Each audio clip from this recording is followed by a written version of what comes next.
Sister girl is going to come read Revelation chapter 11. Sister, she's going to come read it for us. Revelation chapter 11. Sure appreciate you.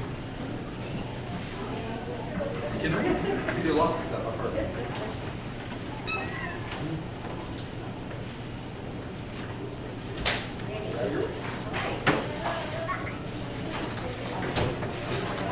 I'm reading out of the NIV, but I double-checked it. It's exactly the same as in the New King James. So I didn't want anybody to get all twisted off about that.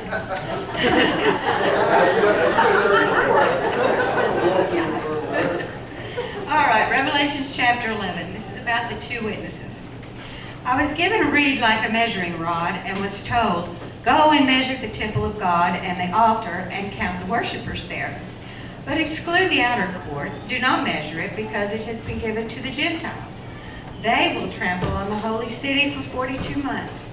And I will give power to my two witnesses, and they will prophesy for 1,260 days, clothed in sackcloth. These are the two olive trees and the two lampstands that stand before the Lord of the earth. If anyone tries to harm them, fire comes from their mouths and devours their enemy. This is how anyone who wants to harm them must die. These men have power to shut up the sky so that it will not rain during the time they're prophesying. And they have power to turn the waters into blood and to strike the earth with every kind of plague as often as they want. Now when they have finished their testimony, the beast that comes from the abyss will attack them and overpower them and kill them.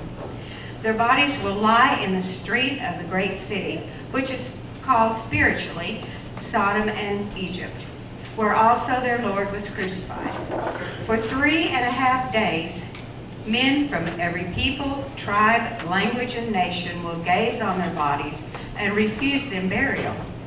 The inhabitants of the earth will gloat over them and will celebrate by sending each other gifts, because these two prophets have tormented those who live on the earth. But after the 3.5 days, a breath of life from God entered them, and they stood on their feet, and terror struck those who saw them. Then they heard a loud voice from heaven saying to them, "Come up here." And when they went up to heaven in a cloud, while their enemies looked on. And at that very hour there was a severe earthquake, and 1/10 of the city collapsed. 7,000 people were killed in the earthquake, and the survivors were terrified and gave glory to the God of heaven. The second woe has passed. The third woe is coming soon. The seventh angel sounded his trumpet, and there were loud voices in heaven which said, "The kingdom of the world has become the kingdom of our Lord and of his Christ, and he will reign forever and ever." And the 24 elders who were seated on their thrones before God fell on their faces and worshiped God, saying, "We give thanks to you, Lord God Almighty, the one who is and was and is to come, because you have taken your great power and have begun to reign. The nations were angry, and your wrath has come. The time has come for judging the dead, and for rewarding your servants, the prophets, and your saints, and those who reverence your name, both small and great, and for destroying those who destroy the earth." Then God's temple in heaven was opened, and within his temple was seen the ark of his covenant. And there came flashes of lightning, rumblings, peals of thunder, an earthquake, and a great hailstorm.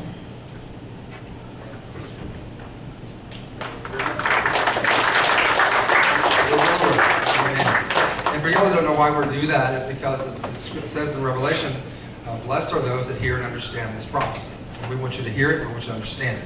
And so next week will be chapter 12, and so you can start reading up on that and getting ready for that. I'm going to preach today. I don't normally, it's good to have Sister Brenda with us. Hi, Sister Brenda. Hi. The Lord loves you. I'm trying. I'm really trying, but the Lord loves you. Amen. I saw you come in earlier, and then we had issues with Sister Nate. But this morning, I just want to touch on something I'm going to preach on for the next few weeks. And I've been pastor here for 8 years. This month? Next month. September, right? I think it's September. I'll be pastor for 8 years. And as pastor, there's 1,000 things a day you have to make a decision about. It seems like that anyway. I don't know if there is that many, but it seems that way. There's so many things you have to make decisions about. And lately I've noticed that my head has been foggy. Does anybody know what I'm talking about? You just can't concentrate. You can't focus. I feel like, I just can't make a decision without second guessing that decision. Anybody know what I'm talking about? And so I began, to me, that's a spiritual warfare thing. I've never been that guy. I've always just said, okay, this is what I'm going to do, boom, I don't care if it's, if I made a mistake, I made a mistake. And I've never been that guy. I'll admit I make a mistake. If I make a mistake, and we'll go on and we'll fix it and put a Band-Aid on it and go on. But I just been having a hard time, and I began to do some studying about that. Been listening to some men that I trust. I don't trust everybody. We had a meeting last Sunday afternoon, with some of our leadership, and I told them I just be honest with you, I have trust issues. I don't trust a lot of people. I've been in church a long time. And not everybody that says amen means it. Amen. And so I have some trust issues, and it's hard for me to give away some of that trust because I've been beaten up and left for dead more than one time, and so I understand what that is like. But I began to do some studying and asking God why, and last night I was in my office and praying and seeking God, because it's just been. This has been the most exciting thing I've ever done, and it's also been the hardest thing I've ever done. It's fun to pastor, but it is the most taxing thing I've ever done in my life. It is, unless you've ever done it, you don't know what I'm talking about. But it is. How can I say this, Daryl? You know what I'm talking about. You pastored. It is life changing in the fact that you give your life to it, and at times you're just so done, you're so spent, you don't know what to do with yourself, and you can't think. But I began to do some studying, and I'm going to preach to you a little bit about an Absalom spirit. How many know who Absalom is? Who is Absalom? Somebody tell me. David's third son, Absalom. If you don't know the story, you can look at 2 Samuel chapters 13 through, I think it's 18. 13 through 18, you can read the story of Absalom. Absalom was David's third son. David's second son raped his sister Tamar. And Absalom took it upon himself to plan and kill his brother over this thing. And for many of us, that seems like a pretty fitting punishment. And so, but David had said, no, we're not going to do that, we're going to do something else. But Absalom said, I know better than my dad, the king. And so he set his brother up, and they said, when his heart is merry with wine, then we're going to kill him. And we killed him, and don't be afraid for your life from my father the king, because I have instructed you to do that. Because all the servants were like, we're not killing David's son. And he said, listen, I told you to do it, you're going to be okay. So they kill, I can't remember his name, the second son. They kill him, and they all run off. And Absalom feels like he should be a hero, that David should say, well done, thou good and faithful servant. But that's not what David did. David said that you have gone against what I told you to do. And so Absalom runs to another country, and David puts him basically on house arrest. You're not allowed back into the kingdom. You're not allowed back into the city. You're not allowed back into my house. And so David basically puts him on house arrest, puts a bracelet on his ankle, and says, you're not leaving the house. And so what happens is that Absalom begins to harbor that bitterness against David. Okay, you with me? Okay. When you harbor bitterness, what happens is you think that you're over it, but really you're not, because you never get it out of you. You plan on ways that you can even the score, if you will. You plan on ways of making yourself even or whole instead of trusting God that God has this under control. So an Absalom spirit is this. This is what it brings.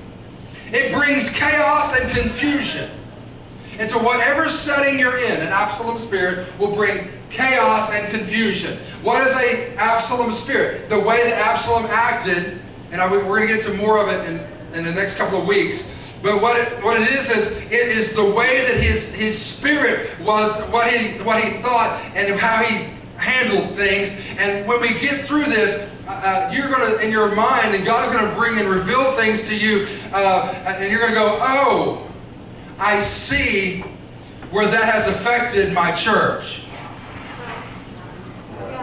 Come on. And you're going to go, oh, I see where that has affected my life, where I've allowed Absalom to come into my life and take me away from the king. Come on now. It brings chaos and confusion. Absalom's spirit is this. It's charming. Absalom never comes in and says, I'm going to tear this thing apart. Never. It's charming. He's very charming. He's very deceptive. He's very cunning. He's very subtle. But he's also very treacherous. See, an Absalom spirit will come in like he's your best friend. He will come in usually with many talents, able to leap buildings in a single bound. Is it a bird? Is it a plane? No, it's Absalom. Able to teach, able to preach, able to play, able to sing, able to do whatever, skilled in many areas of their life. But yet still, they have an underlying agenda because of the bitterness that has taken root in their life. Maybe somebody is coming to your mind right now. An Absalom spirit is frustrated with their own life.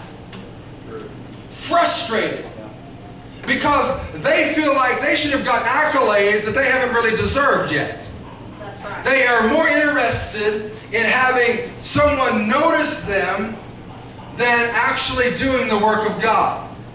Come on with me. Stay with me for a minute. They are frustrated with everything in their life. Nothing satisfies. They get and they get and they get, and nothing fills that hole. Because bitterness is like cancer to your body, and it eats you up, and it eats you up, and it eats you up, until all of a sudden you have this empty pit in your stomach, and nothing seems to fill it. They burn with inner anger. They are so angry at their life because they have been dealt a bad hand.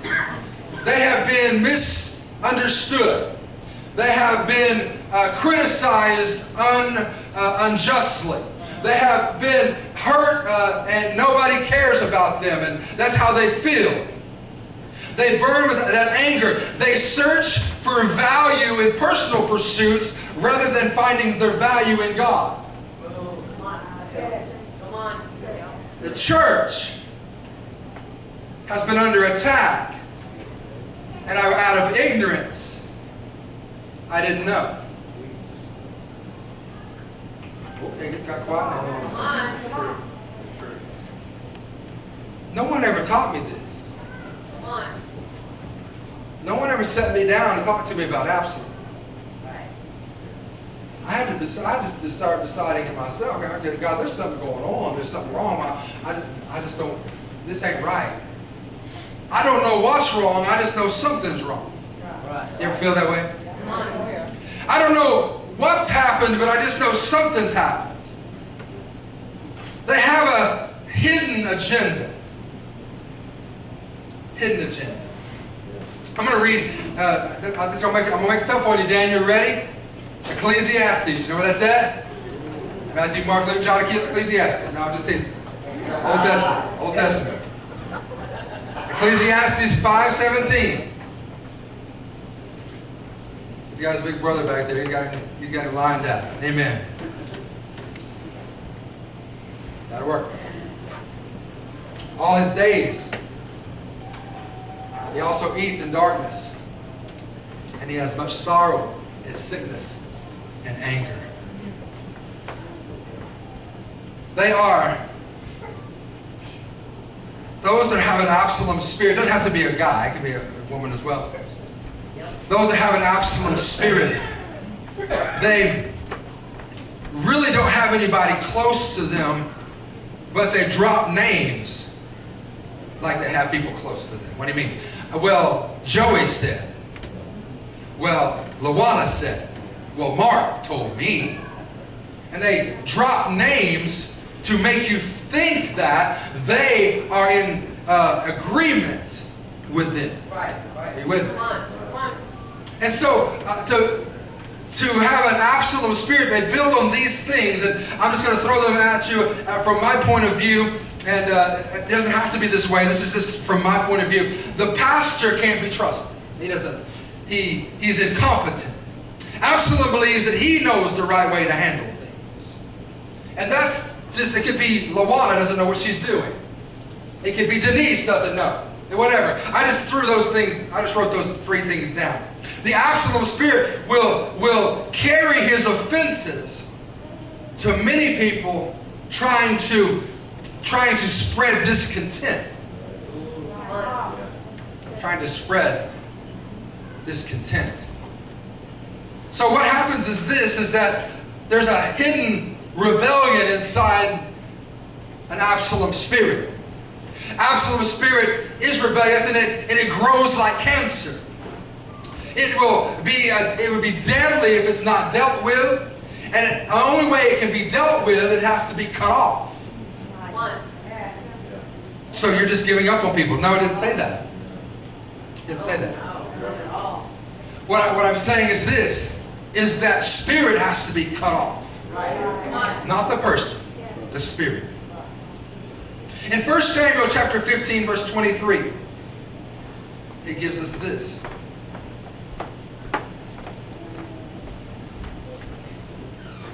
First Samuel 15:23. Ready? Thank you, sir. For rebellion is the sin of witchcraft, and stubbornness, iniquity, and idolatry. Because you have rejected the word of the Lord, he has also rejected you from being king. He's talking to Saul. For rebellion is the sin of witchcraft. Now let me just ask you a question. And think about this in your life and see if maybe I'm not right on target with what God has given me. In your life, have you noticed these things? Have you noticed turmoil in your life?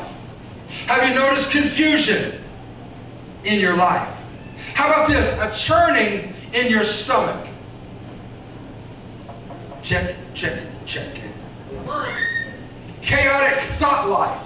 Can't put two thoughts together. Maybe I'm talking to nobody, but I'm talking to me. Well, that's just life. No, it's not.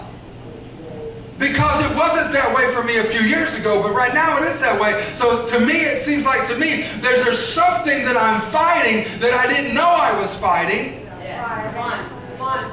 But now that I know it and it's exposed, I can fight it. There you go. Come on. So an Absalom spirit, when one's at work, you will notice turmoil not only in your life but in the church or your business or whatever. You will notice confusion, not know what to do. Churning in your stomach. There's my God, it's not just because I eat Mazio's. Okay, there's something else going on. Chaotic thought life. Absalom works subtly to minimize the leadership of those that God has placed in leadership. What are you talking about? That's exactly what I'm talking about. Why did he do that? He shouldn't do that. Why did he make that decision? Why doesn't he do this to them? Well, how come they can do that and they can still do this? When you pastor your church, you can deal with people how you have to deal with them. But I can just deal with people the way God allows me to deal with them. Because you don't know everything that's going on. Come on. So when you pastor your perfect little church, you're going to pastor, then you can And then everybody can come to your perfect little church. Okay? And we'll close the doors and we'll go to your perfect church. Y'all can call it perfect church. It'd be great. Okay? And y'all have 27 services a day. I actually have 7 a day because 7 is God's holy number. So we'll have 7 services a day. Okay? And so anyway, all right. And so that's why things don't always go, but there's always that, well, he shouldn't do that. Come on. Well, if I were doing that, this is how I would handle it. Come on. Huh. Rebellion, as is at the sin of witchcraft. Absalom had a false criteria. He had a way of judging everything in his own criteria. His brother Amnon was the one who sinned against his sister and raped her. And even though David said, no, we're not going to kill him, Absalom said, I know better. I'm going to do what I think is right, and I'm going to kill him, and my father will bless me because I have done such a great thing, and all the people will love me. Because the Absalom spirit is looking more for people's appreciation than they are for God's approval. Absalom had a way of hiding everything. Absalom determined that he deserved to die, so he arranged the execution. The hidden agenda. A hidden agenda is this, that I have my plan, and I'm going to put my plan into place. And I'm going to find some key people that will listen to me, and I'm going to influence them. Yeah. Come on, somebody. I'm going to influence them to mess with their life. That's good. Come on. I'm sorry if you came for a sitcom message today. There's a problem, we fix it, and there's a conclusion. That's not today. That may be next week, but that's not today. Hidden rebellion. An Absalom spirit is rebellious. And that rebellion increasingly grows until it becomes lethal. When an Absalom spirit is at work, the church knows it. They may not know what's going on. There's a few saints that are spiritually in tune with God. Or that's an awful way to say that. They're spiritually in touch with God. There's a few that have been in the presence of God, and they can spot an Absalom spirit in an instant because they've been around it before. But I'm just telling you, this is my first go around with it. Come on. And so I'm trying to figure out how to do that. So just please forgive me for not having all the answers. But listen, Jesus spoke of an escalating conditions. He said in Matthew 10 and 21, a brother will betray his brother to death, a father will betray his own child, and children will rebel against their parents and cause them to be killed. As the day approaches, that spirit is loosed on the earth. Oh, man. It is so hard now to pastor a church, and I'll tell you why. It's because everybody not only has an Absalom spirit, they got a Miriam attitude. Come on. Come on. What's a Miriam attitude? I'll play my tambourine and dance as long as I'm in front. Right. But when I disagree with you, I'll tell you, wait, can I speak to God as well? And what Moses said, God said to Miriam, let me back up. What God spoke to Moses and said this about Miriam was this: if I was her father, I'd take her outside the camp and spit in her face. Come on. Come on. That's what God said to Moses about Miriam. Right. And so instead of doing that, he just put leprosy on her. And Moses said, whoa, whoa, whoa, whoa, don't kill her. Don't kill her. So she had to be outside the camp for 7 days because she had leprosy. Because she said, I know better than Moses. Don't I speak to God too? Listen, what you don't understand is this, is God calls people to lead people. Right. He didn't call a group to lead one, he calls one to lead a group. I don't know why he does it, that's how he does it. And I'll just use my friend Josh Edinburgh over here. If he had 27 coaches and 8 players, it wouldn't work very good. Right. Doesn't work. Doesn't work. And if he has one player that's destroying the team, that player ain't going to be on his team. I know him. he's going to have to go to PE and play dodgeball. Okay? He's not going to be on that team if he can't reach it. Right? So what the Absalom spirit does is this. It repeats Lucifer's plan. Right. What do you mean? An Absalom spirit, or personality, if you say it that way, works subtly to marginalize the leader, and in time he maneuvers and demonizes the leader to betray him after a little while. Listen, the end result is this. What the Absalom spirit does is he worms himself into people's lives. He comes in like a sheep, Right. and he devours the sheep like a wolf. And what he does is he comes in and he begins to pick at your life until you are now vested in a relationship. So now it's hard to stand against your friend. Right. Come on. Come on, help me now. That's good. Is that any good? Yeah. Because you have a relationship with that person, now it's hard to say you're wrong. Because you don't want to hurt that relationship.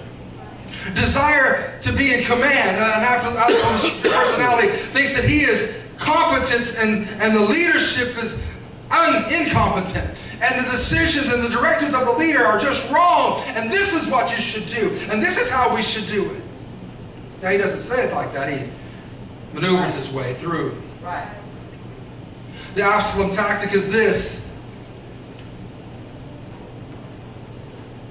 The Absalom spirit works this way.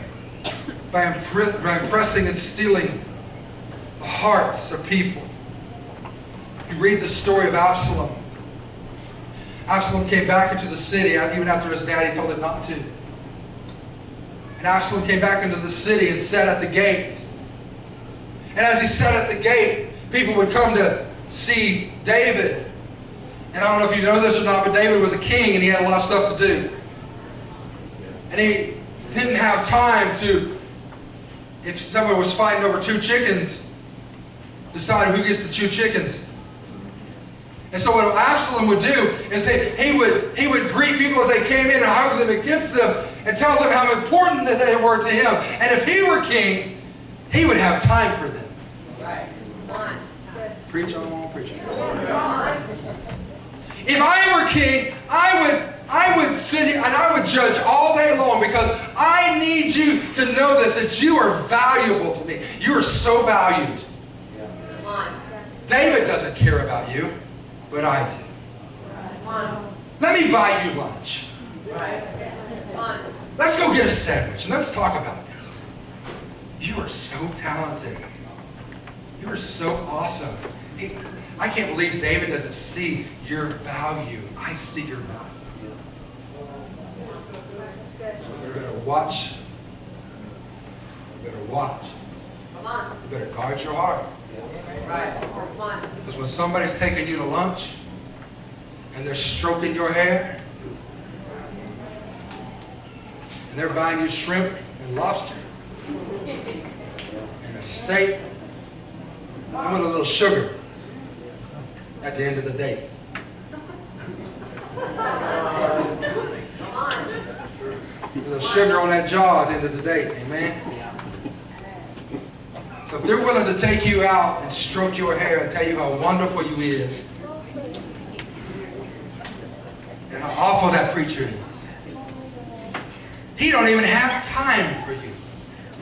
You don't know about me. Right. Come on. And you don't know how many hours I spend awake and how many hours I don't sleep. And you don't have any idea. And he doesn't either, but all he wants to do is tell you how awesome he is. And it's that spirit. Like I said, it don't have to be a guy, it can be a girl. It's an Absalom spirit. Right. So Absalom parked himself at the gate.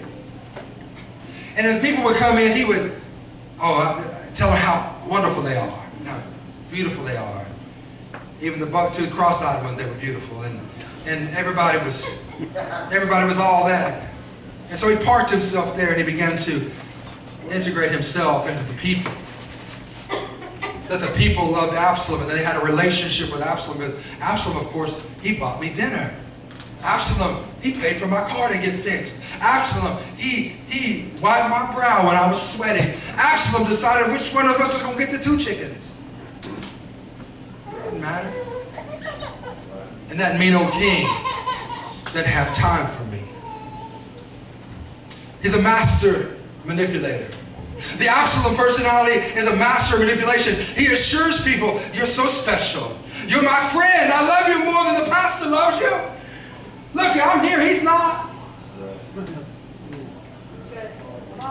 I spend quality time with you. He doesn't. I'm telling you this because I really trust you. Come on, help me now. And an Absalom spirit is displayed in a selfish ambition. It's not what's best for the church. It's more best for, am I going to get some accolades? Come on. Is somebody going to know my name? Is somebody going to want me to speak? I've told you this last week, and I'll tell you again, and I was speaking to a group of pastors the other day, and they thought I was crazy, but I told them, I really don't care if I ever get to speak at convention. Doesn't even appeal to me. I don't care. I don't care if I get invited to speak at your conference. That doesn't appeal to me.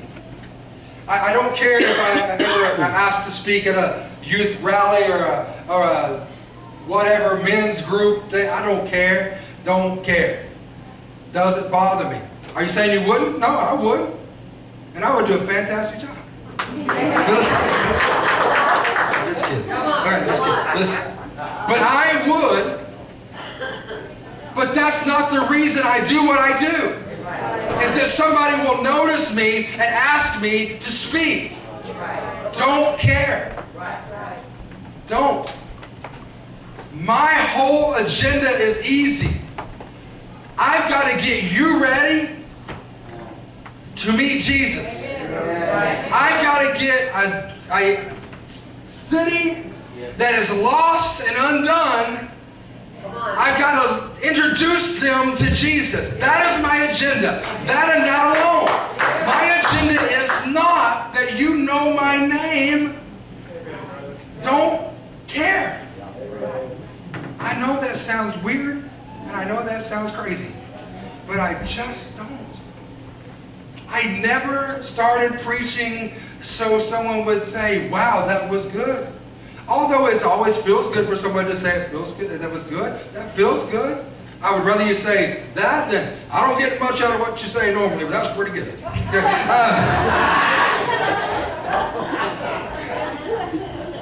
I would probably knock him out. But anyway, that's just was really good. An Absalom spirit is divisive. Is it divisive or divisive? Divisive. It divides. It's antagonistic. It's negative about authority. He actively seeks out leadership type of individuals that seemingly approve of him or her. If I can get Joey on my side, if I can get Gerald, if I can just get Gerald to sit with me, then it'll look like everybody approves. Absalom feeds his followers with fault finding and criticism. Come on. If there's somebody coming up to you and all they ever talk about is what's wrong with the church, never what's right with it, you need to find out somebody else you need to hang out with. Right. Come on. I know we're not perfect. I know we got stuff going on. I know we got stuff that happens and we don't do a lot of good things and we're doing all the things right. I mean, I get it. We're a church. We are full of, listen, whether you know it or not, this church has people in it. Okay? If people are jacked up, just let you know, okay? People are messed up, okay? And they have stuff in their life. And as good as I am, people don't agree with everything I do. Can you believe that? It's unbelievable. Unbelievable. They don't agree with me all the time. Unbelievable. Not even my bride. Unbelievable. As good of a husband as I am. Okay, so anyways. But if you're around somebody that's constantly negative about your church, Come on. they need to go away. Yes. Yes. You either need to separate from them or you need to separate from us. Come on. Come on. Because I don't need that canceled. Right. I don't. Because what happens is this. The Absalom spirit, that critical spirit, minor things turn into big things. God's spiritual qualifications. Listen, how do you know he's called? Well, listen, how can I put this? I'm trying to read my notes here. I typed in, but I didn't type it very well. Sorry. I was trying to be all progressive and instead of using a legal pad, but I won't do that anymore. Okay, listen. I know it. God's spiritual qualification would make major issues, such as what kind of car does the pastor drive, or this is not here, but this is things I've heard. Can you believe he drives that car like that? He doesn't need to drive a car like that. You don't know what he needs. Right. You don't know. Come on. How much he gets paid, the style of leadership, his approach of challenges. An Absalom spirit exhibits false humility. Come on. False humility. Yes. I'm almost done, so quit squirming. Not only is the Absalom personality a master manipulator, but he's also a master politician. He's able to slap backs and shake hands and greet and how are you and God love you and boy it's really good to see you and hallelujah, thank God for you, and if it wasn't for you we would all just be going to hell. And I mean, and it's just, that's how that spirit works, and that's how he manifests himself. Come on. The New Testament calls it this, wolves show up in sheep's clothing. Yes. Hi, I'm here to help. Where's the lawnmower? Let me help you. Hi, I'm here to help. Can I vacuum that for you? Can I get that for you, buddy?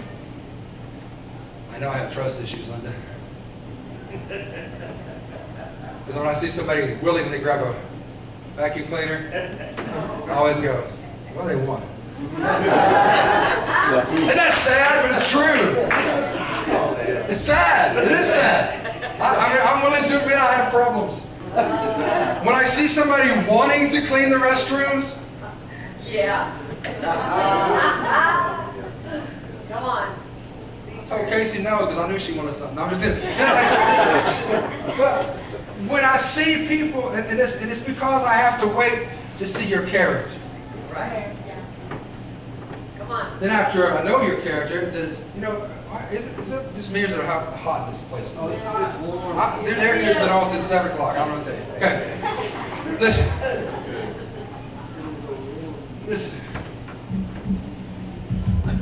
But once your character shows, then I can trust you.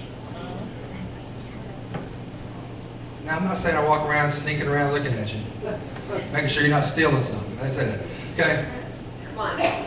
But it's when people, I've just been burned with wolves in sheep's clothing, Come on. where they come with all great intent. Right. And the next thing you know, they have built this little army Oh, come on. Come on. inside the city. And then you have to deal with it. And then it takes a great scalpel Come on. to cut it loose. Sure right. And it leaves a scar. Because you just didn't see it Amen. before it got infected. Right. Amen? Amen. And so, what brings all this on, Brother Jeff? Why are you even preaching this? I'll tell you why. What brings it on is this. I started out this little sermonette by saying this, is that my judgment was off. My mind was cloudy. My thoughts were scattered. I wasn't focused. I couldn't, and my stomach would churn. I would not upset churn. I don't know how to explain it. But spiritually churned. There was something not right. I just didn't know what it was, but there was something not right. And I began to look and study and dive into this Absalom spirit. And I'm warning you. As your pastor, I'm warning you and telling you, if you see these things, cut it off. It doesn't end good for Absalom, and it won't end good for you. Absalom got hung by his hair and killed. Those that followed Absalom were killed, and it ended in destruction. You may be okay for a while, and God is awesome about giving us grace. But this thing I know is that when it comes to rebellion as the sin of witchcraft, God handles that very seriously, and He deals with it swiftly, and He deals with it suddenly. Though you may think all is good right now, and your life is great, and your little plan is in action, you're going to find yourself hanging from a tree with the thing you thought was the most important, your face, in front, hanging there and dying in a tree, lost without God. I'm just, as your pastor, I'm just giving out and sounding the alarm, blowing a trumpet in Zion, if you will, to check your relationships. Who is it that you hang with? Are they positive toward you and the church, or are they negative toward you and the church? Can David and Lisa do nothing right as the leaders of Remnant? Can Becky and Darren do nothing right as leaders of Next Step? Can I and my wife do nothing right as pastors? They would do it this way. They would do it that way. They would do it another way. Absalom is at work. That doesn't mean you by blind faith walk off and we don't take any suggestions. That's not what I'm saying. You just don't walk off the cliff. But I promise you, if you will pray and seek God's face, He will reveal things to you. Amen. He will reveal things in your life you need to cut off. Yes, He will. You will find there's people in your life that you love, because Absalom, what he did is he got the people's heart, and they loved him. David loved him. It's his son. But David had to deal with him, regardless of his love for him. Because if he doesn't deal with him, he kills the whole. Are you with me? Yes. So what happens from here, Brother Jeff? I'm glad you asked. We'll take it up in the next sermon.